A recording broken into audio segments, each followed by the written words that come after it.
السلام عليكم صاحبي حاجينا حفاظ قبطان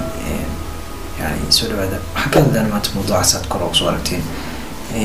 محيدة كعانك أغسل الجورسين أي أما مستقبل سوي سلاي وسؤال سوي دينا ونجيد هذا حد كتاعن أو يعني كتاعن أو أسلي ذا محيدة كان هنتي يلعب يمقع ولي محيد جورسين وسؤال سوي دين له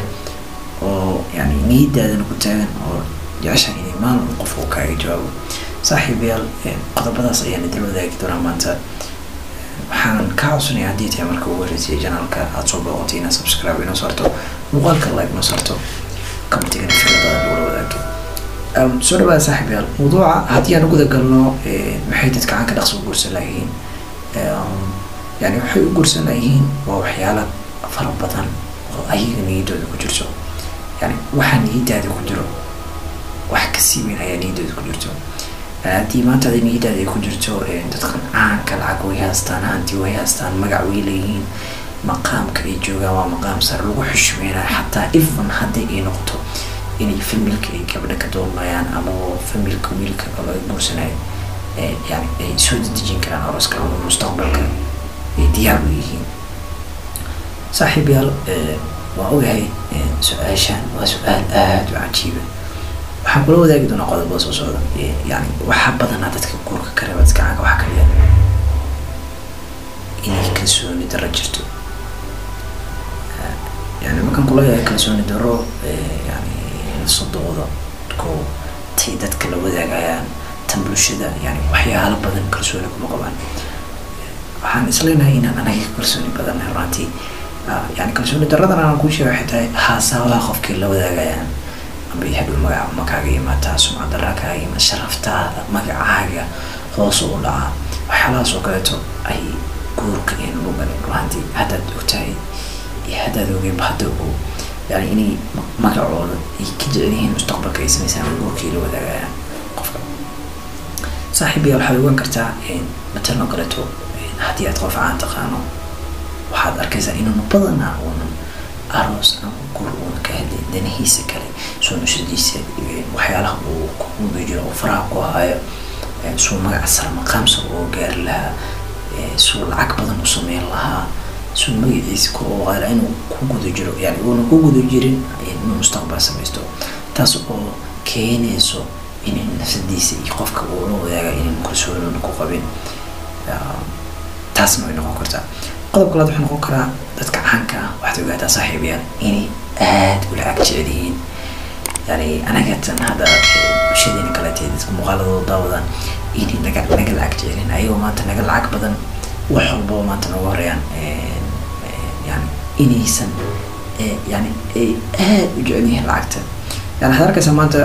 badan dhalinyarada caanka ah haddii aad fiiriso waxaad arkaysaa inay wada qabaan ama qaarkood qof ka sareeya ama meelaha ka dheer oo mustaqbal gabadhii la wadaaga ama wiilka noqda ama gabadha noqoto taasna waxay ku caddaynaysaa inuu qofkan aada u lacag jecel yahay uu lacag ka raadiyo yani qofkaas waxaa laga lacagtiisa inuu isku qarshi garayn oo rabin yani qofkaas ka lacagtiisa inuu raadinayo soo asitiisa uu meel u dhigto runtii waa qodob aada muhiima kaa qosin lahayd sajaalaa bas maxaa yeelay inay lacag jecel yihiin ayaa maanta ku sheegaya waana dareensan tahay waana arki doontaa waana aragtaa rajeynaya insha allah saaxiibayaal mawduuca kaleeto wuxuu noqon karaa dadka caanka waxaa jirta xumaanta jecel dad xun ayaa jiraan saaxiibayaal haddaad ogtihiin dad xumaanta raadiyo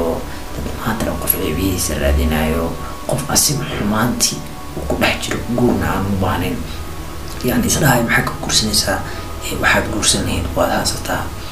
yani saaxiibayaal inay dadkaas jireen ogaada يعني وحيل الجرسني وحيل عسى كمية كعنكا مستقبل لخصين المسلمين إن كتب دي مستقبلك يعني حيل عسى كمية كقارود يعني قفل بمريهنو يعني قفل ما أنت من لكن سان وذوقنا يبو تقار ويجران تضحم وحاجة نحتاج أو عادي ببلش ندك كل حاجة كجيران وجهين دتك عنكا يعني تضحين صحيح بيال قف كان دتك يعني تضحني دتكاسن وجاد تضحني كجيران يعني كور إنه سجد المستقبلي حاسة أو إنه الوضع أديك هذا المقال كان داونايو لكن هل مذا يعني دين شيء قفك عنك إنه حقوق لنا صاحبيا maanta heerkay gaareen noloshii gaareen mustaqbalkay gaareen heer lamida adiga hadda muuqaalka daawanaya waad gaari kartaa waana ka sara mari kartaa biyaan waxaan aaminsanahay qofkaas inaad ka sara mari karto oo booska hadda uu joogo maqaam ka sare inaad gaari karto ruuxantii wax walba oo niyad waay iyo kalsoonida aad isku qabto iyo yani heerka ay joogaan inaad ka kormari karto waa niyadda hadda waxaa ku jirto waxaan jeclaan lahaa inaan hebel noqdo waxaan jeclaan lahaa inaan qofkaas ama noqdo waxaan jeclaan lahaa inaan heerkaas gaaro kaas ba heerkaas gaaray asiba dhidheel kuma gaarin waxaa laga qof asaacideeyey iyo qof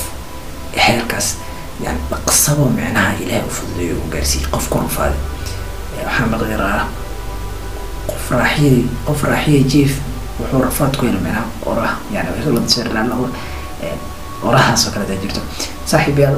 mawduuca intan idinku ogyahay waxaan rajeynayaa ka dhawateen dadka aankay barnaamijka iyo wixii buurka uga daahan iyo wixii sin u rabin mustaqbal u samaysan